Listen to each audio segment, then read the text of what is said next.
Hi everybody, sitting here in the big green chair. I must tell you, this chair, and I've got another one over there, it's a worn Chesterfield tub chair, and you know, you can see it showing its age. Well, I don't call it age, I call it patina. It's lovely, but it's very old. And I got these two chairs from Jim Elder, one of our sponsors on the show. Must be 25 years ago. I was in his art gallery, which is also his auction room on Melbourne Street. He's got a lovely office up the top with he had these two beautiful chairs and other bits and pieces and things. And I said, "What beautiful chairs!" And he said, "Oh, do you like them? I'm selling them. If you'd like to buy them, make an offer." And I did, and the rest is history. And I've moved them around the country. Everywhere I go, I take my beautiful green Chesterfield tub chairs. They're wonderfully comfortable. Sometimes a little tricky to get out of, I must admit. But that's all right. That's all right. Peter Clayton's behind the camera. I'm Jeremy Cordeaux. Thank you for joining us in the Court of Public Opinion. It's a Wednesday. We finished up the program yesterday talking about the climate change. Well, I call it crap or whatever. Let's just call it the climate change con, the media climate con. The government has a determination to get us to purchase electric cars. Putting a lot of effort, a lot of money into it. Whoa. It's the same sort of irrational nonsense that went on with The Voice. We know best. We know what is good for you. We know what you want. And in fairness, it is not just this Labour government. It's various governments all over the world. But listen, it's kind of like groupthink or group insanity or something. The only reason these seasoned car makers are putting resources into electric cars is the huge government subsidies, again I say all over the world, that are being pushed into these companies. Who is going to say no to all this money? We'll subsidise the manufacture, we'll subsidise the sale, we'll subsidise your losses. But of course, in their mind, it is all for the good of the planet. But nevertheless, it's not their money. It's your money. It's my money. Listen to this, because it might not surface anywhere else. But you can Google it. More than 1,400 luxury electric vehicles are being recalled in Australia at the moment, amid warnings that their batteries could short circuit and catch fire without being driven. Worse of course, if you have a garage attached to your house and this thing is under your roof. The warning follows a recall of more than 140,000, yes, let me say it again, 140,000 Mini Cooper vehicles issued by manufacturer BMW worldwide earlier this very month. The Transport Department warned the software defect that affected 1,408 cars, I think that was right, 1,408 cars in Australia, had the potential to increase the risk of serious injury or death to the vehicle occupants. The high voltage battery management software has insufficient protection for short circuits or short circuit events. As a result, if a short circuit occurs, it would lead to a vehicle fire while the car is driving, or is parked, or is in fact in your very garage under your roof. Now this is disgraceful. This to my knowledge, is not being made widely public, or certainly not widely enough. Who in God's name would go out and buy an electric car being confronted with that sort of information? This is not on the front page of every newspaper, and it should be. It is not the lead story of every news bulletin, and it should be. I don't understand it. It looks like they're all part of a conspiracy. Now, I'm not one for conspiracy theories, but I do recognize the narrative. And people do not, in a journalistic sense, seem to have the courage to speak out against that narrative. Standing up and saying the emperor has no clothes takes courage. You only have to research, I'll tell you, problems with electric vehicles. You know, problems with electric vehicles. Sit down with a large glass of something and a couple of sandwiches, or because you need to go through a fair bit of material. So why would your Australian government spend your taxpayer dollars on subsidising this ridiculous nonsense? Why are they so keen to put us, citizens, in harm's way? I can tell you in one word: ideology. Just like The Voice.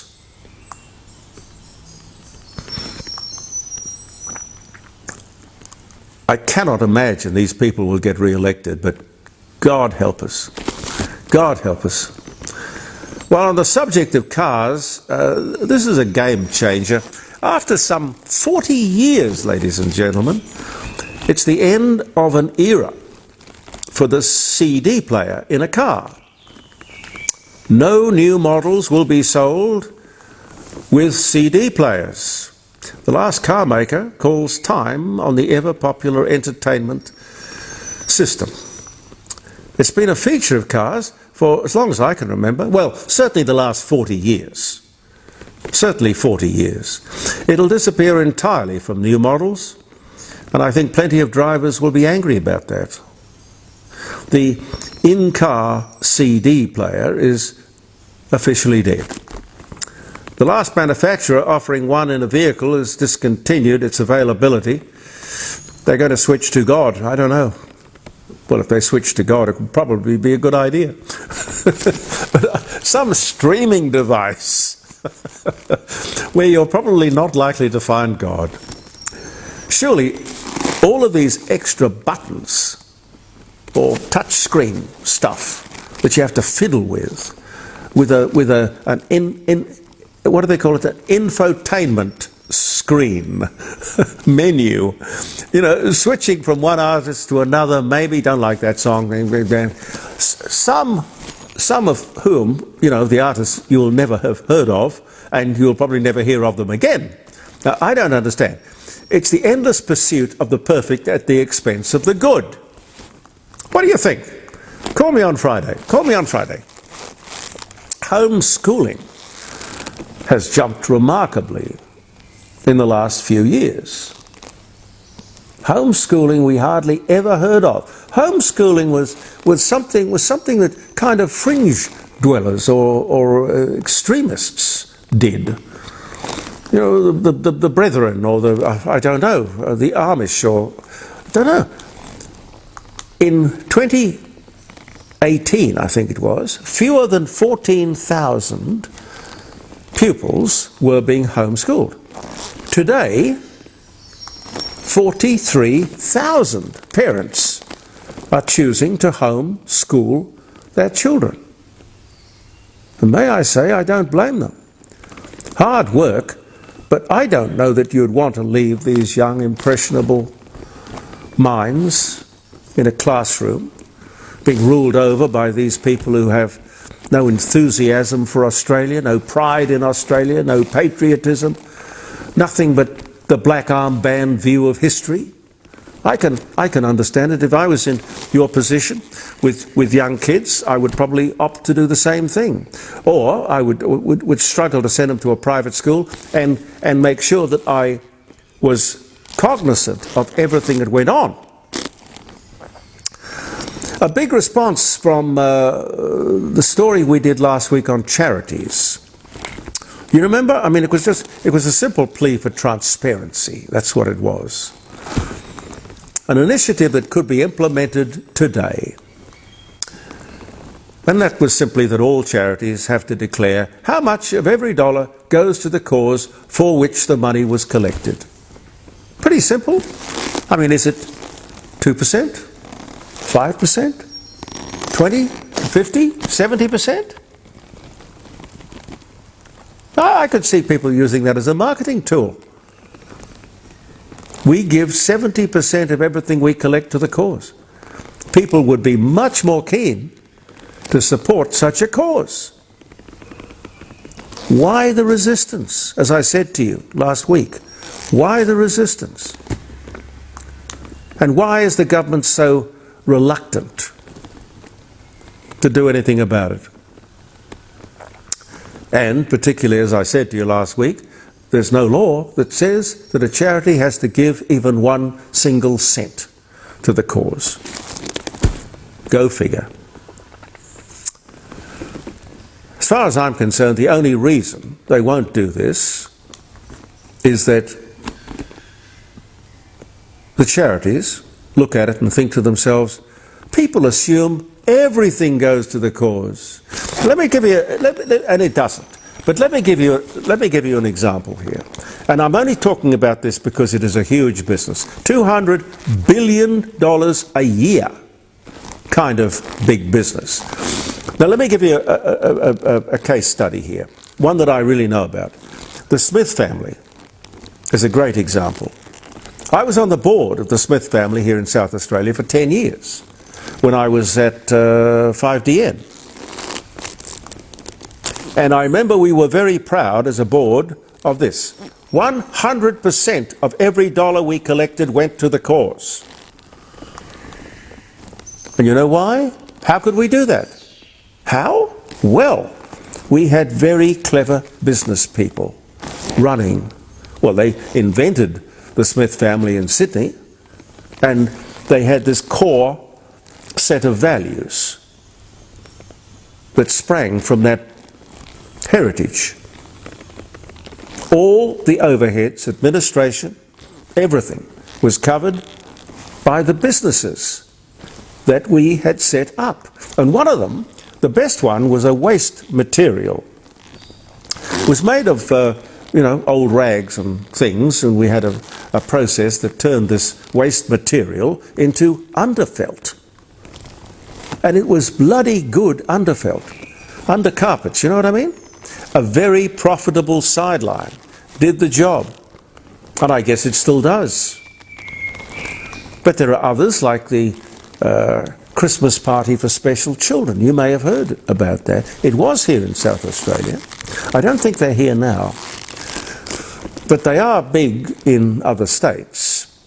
And the deal is, if I can get it right, and if there's something I say here that's wrong, I apologise, but this is as I understand it. The deal is that they have a sales force, fairly large one. They go out to businesses and outlets and restaurants and shops, department stores, you name it, garages, people who change tyres, you name it. And they say, you donate to the Christmas party for special children. We have associations with radio stations and television stations all over the country, and depending on how much you donate, you will get so many acknowledgements or mentions or thank yous as a supporter for these special children. Terrific. Fantastic. Now let me say here that they are not doing anything illegal. Yes, there is a wonderful Christmas party for special children every year. I haven't been to one, but terrific, I'm told. Terrific. I was curious. I rang them. I think their head office in Queensland, and I said, look, I'd like to get involved. How does it work? And the sales lady ran through the various financial steps. All good. You know, you could come in at $500, you would come in at $1,000, $10,000. And then I said, well,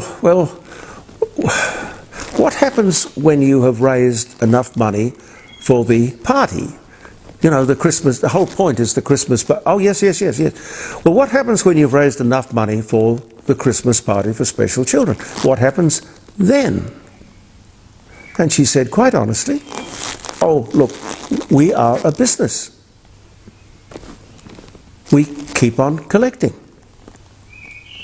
Oh, so let's say the Christmas party for special kids cost $200,000. After 12 months of collecting, and I don't know, would there be $1 million in the kitty? 2 million? Because this is Australia-wide. Oh, yes, of course there are overheads. Yes. This is a business. I understand. Transparency, ladies and gentlemen. That's all I want. The Variety Club ran a great Christmas party for special children every year. Have done for years. And the funds to make that happen come from the members. They have the Variety Club Bash, you know. They have functions, parties, balls, all sorts of things. People who expect nothing in return for their involvement in the Variety Club. You see, the Variety Club is a charity. It's definitely not a business. And I say again, there's nothing wrong with it being a business. I just think it should be up front. Nothing wrong with a business. Let's just have transparency. Pete, have I got another second or two? I see around hay, you know, make hay while the sun shines. If you're driving from South Australia to New South Wales, you always try to make hay while the sun shines. Around hay, we are paying Aboriginal communities to restore and maintain the wetlands. Sounds good, doesn't it? This is the Labor government, which is hell-bent on wrecking the economy because of their obsession with climate change and renewables. We are paying Aboriginals to restore the biggest producers of methane on the planet. Well, to put that in perspective and be totally honest with you, the biggest producers of methane would probably be termites. Then you've got the odd volcano, but wetlands, deltas and marshlands are responsible for 40% of the methane produced on planet Earth. And the ABC is so stupid that it doesn't have the smarts to even ask the question. Excuse me, Minister, we're all about this climate change thing, and a really dangerous greenhouse gas is methane. Why is the government paying Aboriginals to restore and maintain wetlands who produce all this terrible gas? Would that not be a reasonable question? Can I say happy birthday and thank you for viewing our Court of Public Opinion from the garage. It is September the 25th. Let us see who we have here. 1897. The first British bus service opens. Congratulations. 2017, Uber's license to operate is not renewed by Transport for London in the UK, citing problems with background checks. Mark Hamill, American actor, Star Wars, Luke Skywalker, was born 1951. British physician Dr. Charles Drysdale warns against the use of tobacco in a letter to the Times newspaper in one of the earliest public health announcements on the dangers of smoking. And that was back in 1878, when everyone smoked. Everyone. I still, I used to smoke a pipe, and I still to this day. Did you ever smoke, Pete? No. I sometimes see somebody with a cigar, and I think, hey, that looks pretty good. Impressive. Lethal. But the thing about a pipe was that, wonderful thing about a pipe was that it sort of gave you a sense of, it was a prop. It was a prop. You didn't inhale anything, it was just a prop. And, if somebody asked you a question, you could sort of thoughtfully, pack down the bowl and take out a match and strike it. You had at least 15, 20 seconds to think of an answer. It was a great prop, a pipe. And they came in so many different wonderful shapes, and let's not go there. Michael Douglas, American actor, coma, Wall Street, Jewel of the Nile, born New Brunswick, New Jersey. I used to talk to his dad all the time, Kirk Douglas. But he was born in 1944. He is a year younger than me. War of the Roses. He was in War of the Roses. Did you see that, Pete? No. Oh. How many times have you been married? Me? Yeah. 2. 2. You go see War of the Roses, you never get married. Dear oh dear. Dear oh dear. Don Adams, American comedian and Emmy Award-winning actor. Get Smart. Tennessee Tuxedo, The Bill Dana Show. Inspector Gadget. Dies from complications from lymphoma. He was 82. The year was 2005. Singapore announces that it's going to be the first country in the world to use facial verification as part of its national identity scheme. 2020 was the year. Malcolm Campbell sets the world auto speed record. He usually preferred to be on water, but this time on land. 146.16 miles per hour on this day back in 1924. Walter Pidgeon, Canadian actor, Mrs. Miniver. Oh, yes, he was great. I liked Walter Pidgeon. He dies from a stroke at 87 in 1984. Christopher Reeve, the American actor, Superman, Somewhere in Time, born New York City, died 2004, but born this day in 1954. David McCallum, a Scottish-American actor, Man from U.N.C.L.E. Ilya Kuryakin. He died on this day, to be more correct, he died at 90 on this day in 2023. Fletcher Christian, English sailor who led the mutiny on the Bounty, born in Eaglesfield, Cumberland in England in 1764 on this day. And one for you, Pete. Frontiersman and gunfighter. Yes. Wild Bill Hickok supposedly marries Calamity Jane on this day in 1873, according to Calamity Jane's daughter. I think she was dreaming. Apparently, she wasn't a looker, was she? No, I don't. I don't think Calamity. Why did they call her Calamity? I mean, you wouldn't call your daughter Calamity. We're born too late, Pete. Yeah. Never mind. Thank you for viewing the Court of Public Opinion. I hope you join us on Friday, 9 o'clock till 12, live streaming. Just go to jeremycordeaux.com. By the way, if you go to jeremycordeaux.com, if you Google it, you go on Safari and, how do you find it? Yeah, you Google it. You Google it. All right, you go jeremycordeaux.com. You'll see all of the shows that we've done here in the garage. They're all down the bottom. You can have a look at those and a few other bits and pieces around the garage. But the live streaming show with interesting guests, I promise you, on Friday, 9 o'clock till 12, jeremycordeaux.com, and you're free to call us and have your say about what you will. Peter Clayton and I will be back Tuesday next week, Wednesday next week, and of course on Friday. Believe in yourself, and thank you for viewing the Court of Public Opinion.